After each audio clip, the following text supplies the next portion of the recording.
வணக்கம். இன்றைய பதிவு பார்த்தீங்கன்னா, நடைப்பயிற்சி செல்வதனால் ஏற்படக்கூடிய நன்மைகளை பார்க்கலாம்.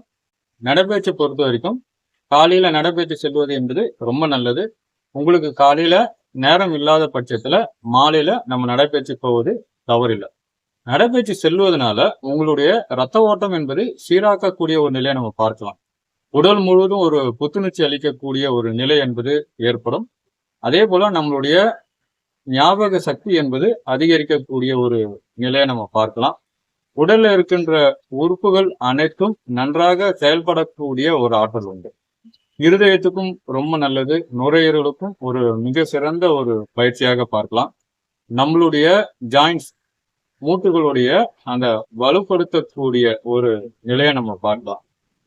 நடைபயிற்சி செல்வதனால உங்களுக்கு பேலன்ஸ் எப்பவுமே இருக்கக்கூடிய ஒரு நிலையை நம்ம பார்க்கலாம். அந்த தடுமாட்டம் என்பது இருக்காது. பொதுவா நம்ம நடைபயிற்சி செல்லும் பொழுது நம்மளுடைய நோய் எதிர்ப்பு சக்தியும் அதிகரிக்கக்கூடிய ஒரு நிலையை நம்ம பார்க்கலாம். ஒரு சில நோய்களை கட்டுப்படுத்தக்கூடிய ஒரு ஆற்றலும் இந்த நடைபயிற்சிக்கு என்பது உண்டு. முடிஞ்ச அளவுக்கு ஒரு அரை மணி நேரத்திலிருந்து 3/4 மணி நேரம் நடப்பது என்பது ரொம்ப நல்லது. நடக்கும் பொழுது நம்ம நடைபயிற்சி செல்லும் பொழுது முடிஞ்ச அளவுக்கு செல்போன் பயன்படுத்தாம இருப்பது என்பது ரொம்ப நல்லது. நடைபயிற்சி செல்லும் பொழுது டீயோ காஃபியோ இல்ல குளிர்பானமோ இளநீரோ இது போல எடுப்பது தவிர்ப்பது ரொம்ப நல்லது. காலையில வெறும் வயிற்றுல ஒரு 250 இல்ல 300 ml நீர் வெது வெதுப்பாக அருந்திய பிறகு நடைபயிற்சி செல்வது என்பது ரொம்ப நல்லது. அதே போல உணவு எடுத்த உடனே நடக்கலாமா என்பது தவறான ஒன்று. ஒரு அரை மணி நேரம் சென்ற பிறகு ஸ்லோ வாக் செல்வது நல்லது. வேகமா நடக்கலாம். இப்ப புதிதாக நடைபயிற்சி இப்பதான் ஸ்டார்ட் பண்றன்ற ஒரு நிலையில எடுத்த உடனே 3/4 மணி நேரம் நடப்பது தவறான ஒன்று. மெதுவா நடங்க, தவறில்லை. உங்களுக்கு எக்ஸ்பீரியன்ஸ் ஆக ஆக உங்களுடைய ஃபாஸ்டா இன்க்ரீஸ் பண்ணணும். நம்ம ஃபர்ஸ்ட் ஸ்லோவா நடக்கணும், அதுக்கப்புறம் கொஞ்சம் வேகப்படுத்துங்க, அதுக்கப்புறம் கொஞ்சம் வேகப்படுத்தலாம். நடைபயிற்சி செல்லும் பொழுது இடையில எந்த விதமான பானங்களும் இல்ல உணவும் எடுப்பது தவிர்ப்பது நல்லது. உங்களுக்கு ரொம்ப டயர்டா இருந்ததுன்னா கொஞ்ச நேரம் ஓய்வு எடுத்த பிறகு நடப்பது என்பது ரொம்ப நல்லது. இது முக்கியமா இந்த பிபி பேஷண்டோ இல்ல டயபெட்டிக் பேஷண்டோ கவனிப்பது என்பது ரொம்ப நல்லது.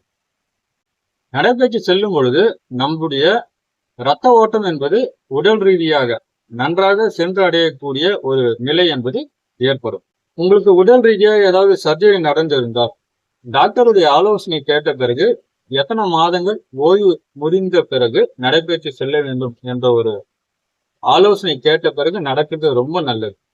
இப்ப ஓய்வு முடிந்த பிறகு நடக்கிறது ஃபர்ஸ்ட் நம்ம ஆரம்பத்துல நடந்தாற்போல் உடனே வேகப்படுத்த வேண்டாம். மெதுவா நடக்கிறது ரொம்ப நல்லது. அதன் பிறகு எக்ஸ்பீரியன்ஸ் ஆன பிறகு உங்களுடைய பழைய நிலைக்கு என்பது நம்ம நடக்கலாம். தவறு என்பது கிடையாது. நடைபயிற்சி செல்லும் பொழுது சக்கரை வியாதி கட்டுப்பாட்டில் இருக்கக்கூடிய ஒரு நிலையை நம்ம பார்க்கலாம். அதே போல உடல் பருமனும் கட்டுப்பாட்டில் இருக்கக்கூடிய ஒரு நிலை ஏற்படும். முடிஞ்ச அளவுக்கு நம்ம தினமும் நடைபயிற்சி செல்வது என்பது ரொம்ப நல்லது.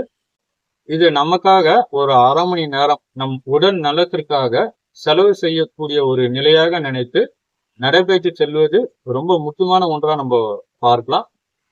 நடைபயிற்சி செல்வதனால் பல நன்மைகள் நம்மளுடைய ஆரோக்கியத்திற்காக சொல்லக்கூடிய ஒரு விஷயம் இது. நம்ம போடக்கூடிய பதிவு உங்களுக்கு பிடிச்சிருந்ததுன்னா நம்மளுடைய சேனலை சப்ஸ்கிரைப் செய்யுங்க, ஷேர் செய்யுங்க. அதே போல பெண்களை பொறுத்த வரைக்கும் பாத்தீங்கன்னா மாதவிலக்கு ஏற்பட்ட தினங்களில் நடைபயிற்சி செல்வது தவிர்ப்பது ரொம்ப நல்லது. நன்றி, வணக்கம்.